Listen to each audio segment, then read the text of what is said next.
Buenos días, familia Colombo Sueco. Dios les bendiga. Gracias por estar en esta mañana acompañándome y porque la primera actividad del día es un privilegio que nosotros podamos unirnos a la Escritura, conocer más de Jesús, de la obra de Dios en nuestras vidas. El devocional para el día de hoy tiene como título Convicción de la Fe.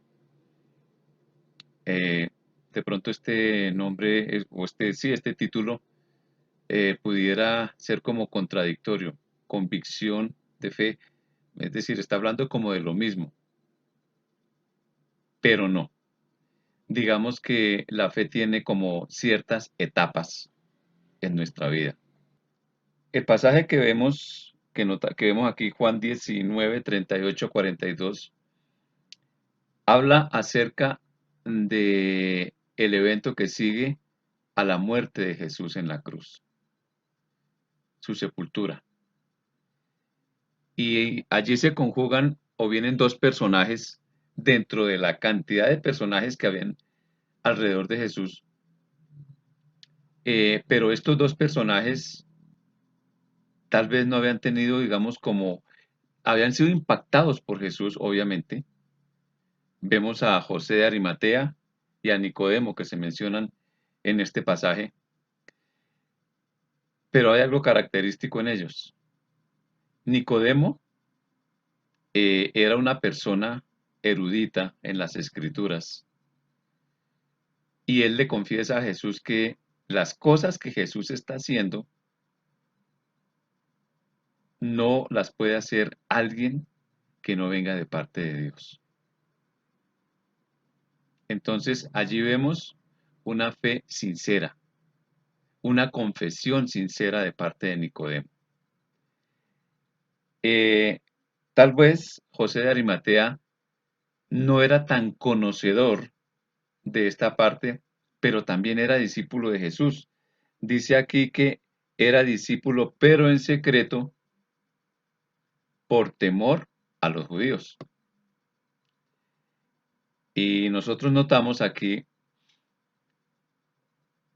dos hombres, dos personas, dos pensamientos que se unen, son congruentes.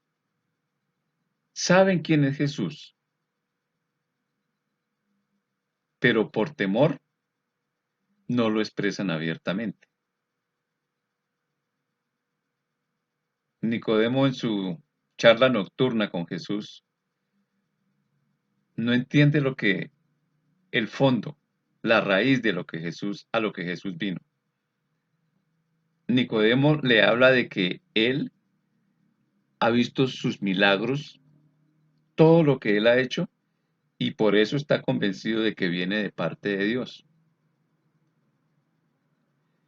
De la misma manera José de Arimatea, pero tienen en común en que tienen temor. Desarrollan un temor por presión del grupo social, pero están convencidos al mismo tiempo y más adelante de pronto los eventos que se van a suceder después de esa tarde va a acabar por tener una fe más profunda, o sea, una convicción. Todos los apóstoles, sin excepción, todos, también tuvieron esto que José de Arimatea y Nicodemo expresaron, temor. Sus apóstoles estaban reunidos con él allí en el huerto cuando estaban orando, pero tan pronto lo apresaron, salieron espantados. ¿Sí? Y allí vemos a un Pedro con un carácter explosivo hasta ese momento. A partir de ahí decae ese carácter y Pedro lo niega y tal vez eso lo lleva a replantearle muchas cosas, a tal punto de que tal vez ya no quería o pensaba que no era merecedor de ser ese discípulo de Jesús. Pablo manejaba también ciertos temores, no de que Jesús no fuera el Mesías, porque directamente después de que Jesús obra y cumple allí su ministerio, obviamente que Pablo no, parece, se nota que no vio la cruz, o si lo vio, lo evadió. Lo cierto es que Pablo, después de convertirse en ese superapóstol, manejaba también cierto temor, no el temor de hablar de Cristo abiertamente, sino sus debilidades personales. Mucho de eso hay en nosotros, porque no somos diferentes a ellos. No somos diferentes a Nicodemo, ni a José de Arimatea, ni a Pedro, ni a Pablo, ni a ninguno de los que salieron corriendo esa noche y le dejaron solo. Pero es un buen comienzo. Jesús allí lo dijo, pero igual estaba dispuesto a terminar por convencerlos. Y vemos que allí estaban reunidos después de estos eventos en Jerusalén y todos estaban allí metidos en el aposento alto y guardados por temor. Pero llegan ya con una segunda versión estas dos personas que iban camino de Emaús y les dicen que han visto a Jesús. Y así se siguen sucediendo eventos que confirman que Jesús no se quedó allí en la tumba, y hacia allí apunta la convicción de nuestra fe.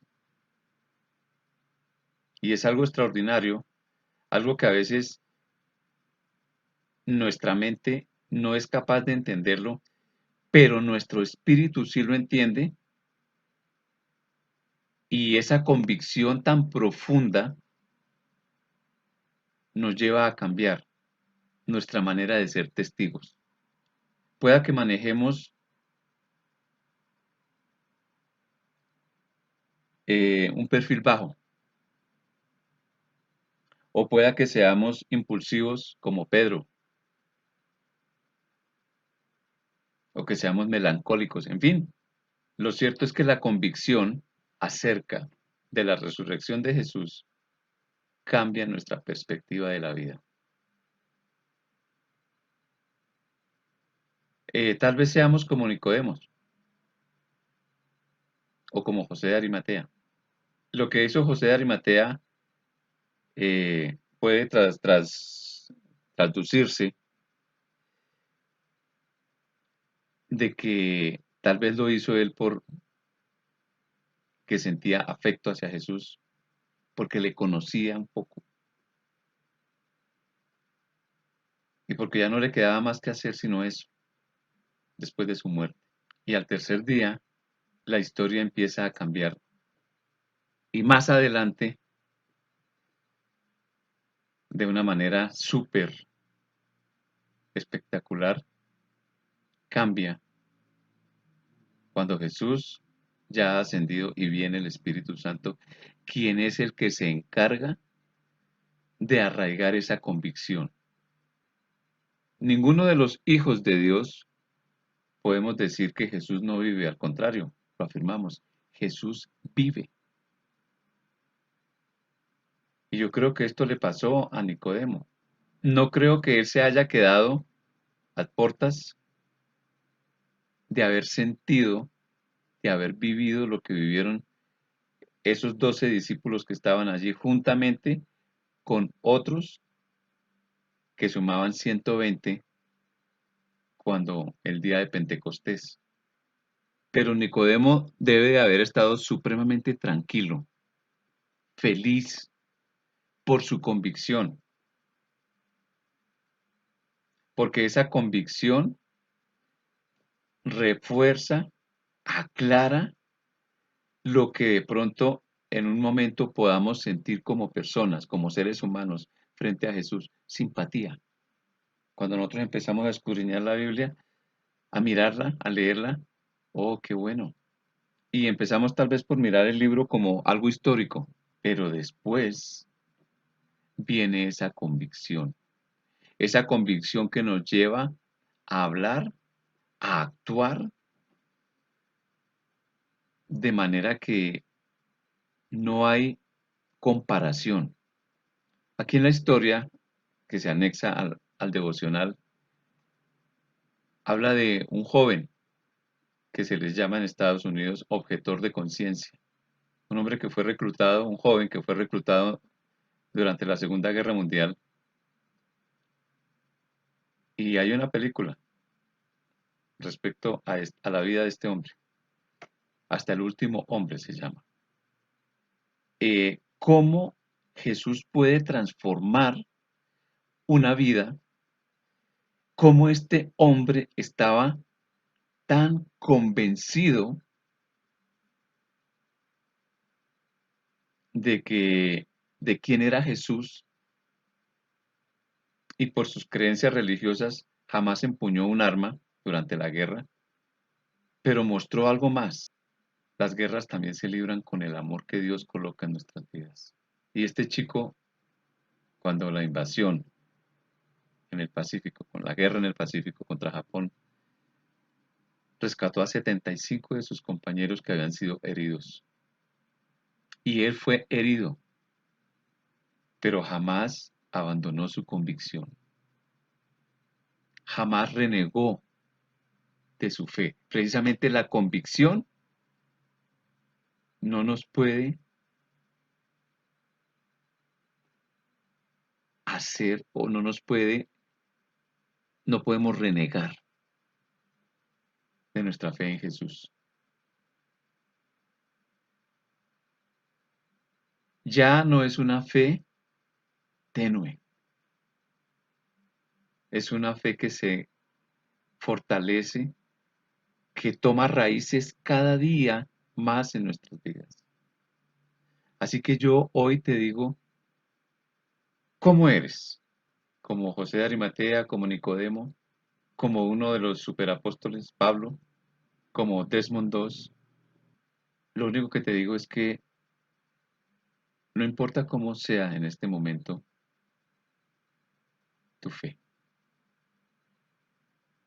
puede crecer más. Permite que la acción de Dios aumente la convicción, te lleve a la convicción. Este chico este joven, con su actitud, con lo que hizo en combate, sin empuñar un arma, ganó a muchos. Y de eso se trata la convicción de nuestra fe en Jesús. Así que no importa que tu fe esté tenue por la presión social. Deja que el Espíritu Santo te acabe de convencer. Cuando te convenza, vas a tener el efecto de ese convencimiento que se llama convicción y serás otra persona. Podrás ir por todos los lugares, bajo presiones diferentes, bajo situaciones extremas, y tu fe nunca va a cambiar. A tal punto, como lo hicieron los apóstoles, que dieron su vida por Jesús. Ese tiempo se va a volver a repetir sobre la tierra. Muchos harán lo que hicieron esas personas convencidas de su fe en Jesús. Voy a orar en este momento para terminar ya. Padre, yo te doy gracias por cada una de las personas que ha escuchado este fragmento de la palabra. Tan solo te pido, Señor, que en este momento a todos nosotros nos convenzas más, para que no hayan dudas, sombra de duda en nuestra fe, Señor. A aquellos que están empezando, Señor, a aquellos que llevan muchos años, a los que no llevamos tanto, Señor, ahonda, convéncenos más, Espíritu Santo. Abrimos, Señor, nuestro corazón, nuestro entendimiento, para que lo hagas, para que nuestra mente se parezca a la mente de Cristo, para que nuestra mente pueda ser tocada de esas verdades tan grandes. Bendito Dios, bendigo a cada persona que está en este momento escuchando. Y gracias por el resto de semana, Señor, porque se harán cosas formidables en tu nombre, Señor. Y simplemente nos vas a asombrar con todo lo que harás. Gracias, bendito Dios, en el nombre de Cristo Jesús. Amén y amén. Feliz resto de semana. Dios les bendiga.